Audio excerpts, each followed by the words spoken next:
Have you ever compared yourself to someone else? I know I have, and it is usually not helpful. This is week 3 of our message series called Starting Strong, and today we're going to talk about how if you want to start strong, you have to focus on your own race. If you're just joining us, welcome. Let me take a few moments to bring you up to speed. We're talking about how we can start strong in faith and in life, because if we start strong, there is a better chance that we will finish well. In week 1, we talked about how starting strong isn't something that starts with us. Rather, it starts with God, because we are His beloved sons and daughters who have His life within us. Last week, in week 2, we talked about the journey from our heads to our hearts. We said that there is a big difference between just knowing something to be good or true and then actually choosing to do it. In discipleship, this means following Jesus. And starting strong is about acting on this desire. And I should add, it doesn't matter how big or how little your steps are in following Jesus, because as long as you are moving in the right direction, you are exactly where God wants you to be. I'd like to highlight, though, one step in the right direction that begins this Wednesday. It's what Chris talked about at the beginning of Mass. If you haven't experienced it yet, I'd love for you to do so. And this is something which is perfect for people who might be new to church, coming back after a while, or are already all in, but are open to receiving some fresh inspiration along their path. The thing I'm talking about is Jumpstart. Jumpstart takes place on Wednesday nights here on our Sudbury campus. It includes a delicious dinner, a presentation, and a discussion where you can ask important questions and go deeper. It will undoubtedly help you start or continue strong in faith, and if you're on the fence, well, just come the first night, kick the tires, and see if it's for you. There's no expectation that you come back afterwards if it's not. So, consider this your official invitation. You can let us know you're coming or ask any questions at our Connect area after Mass. Now, on to today's topic. To start strong, you have to focus on your own race. I have my race, and you have yours. The race I'm talking about is the discipleship path that stretches throughout our lives. Our paths might share similarities, but no two paths are the same. So the important thing for each of us is that we are always taking that next step that is right for us. And the reason for this is simple. I have only my life, and you have only your life. What's good for you in your particular situation and season of life might not be good for me in mine.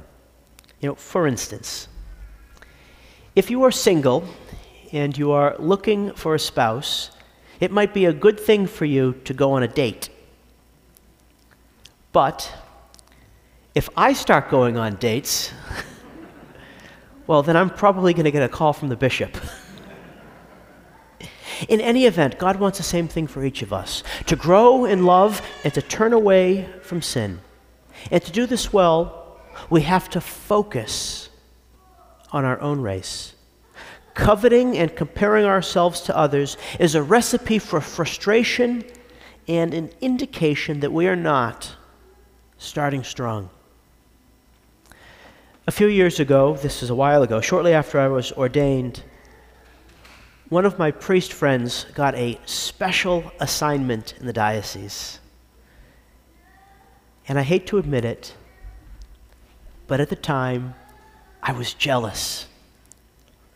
I thought his new role was interesting, fun, and prestigious, and mine was boring, monotonous, and ordinary.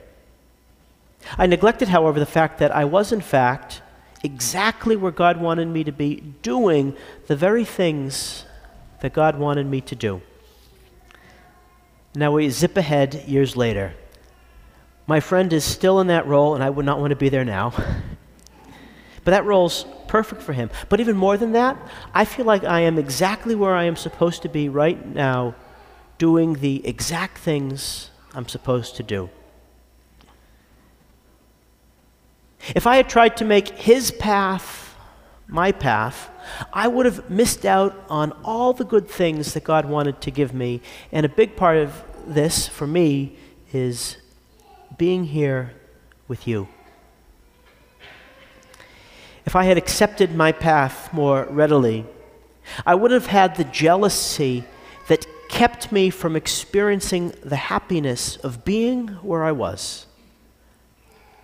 Maybe you've experienced something similar in your life.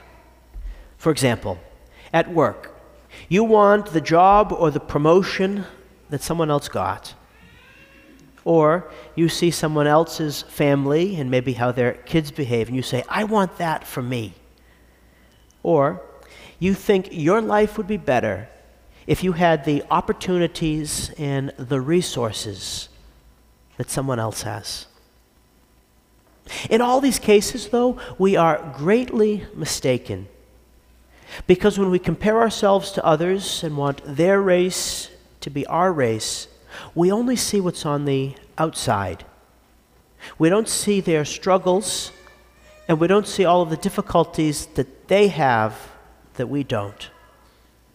For instance, if I'm driving through the neighborhood, I might see someone's house and perfectly manicured lawn, but I don't see that there's maybe no furniture inside the house, and perhaps a lot of dysfunction too.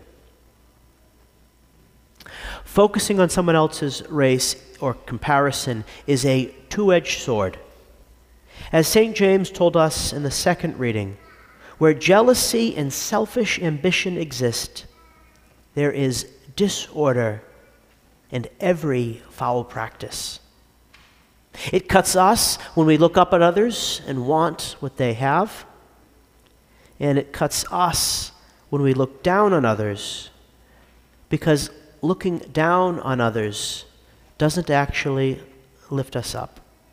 For instance, if I were to compare myself to someone and say, I may not be perfect, but at least I'm not as bad as them, well, then I've cut myself off to future growth. And more than that, I have made myself a Pharisee.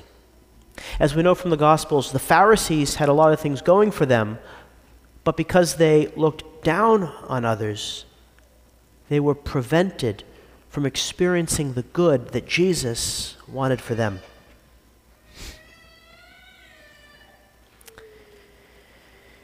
In today's gospel, we see the disciples not focusing on their own race and falling into that comparison trap.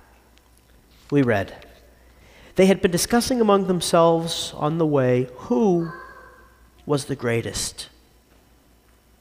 They worried about who was the greatest, and they compared themselves to others because they didn't focus on their own race.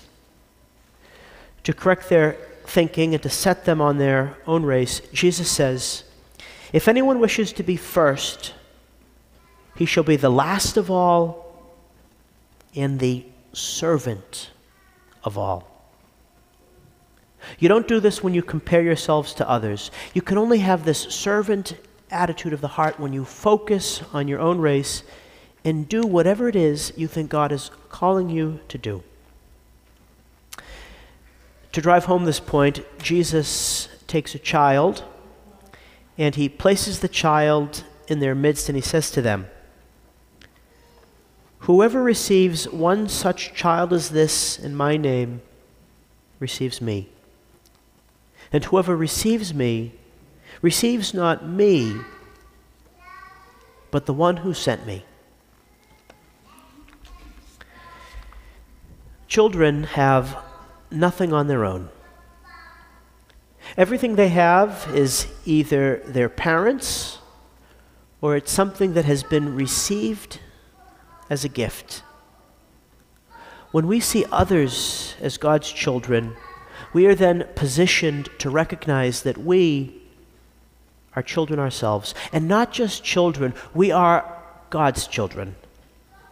God's children for whom He has traced a particular, unique path which is tailor-made for our own needs.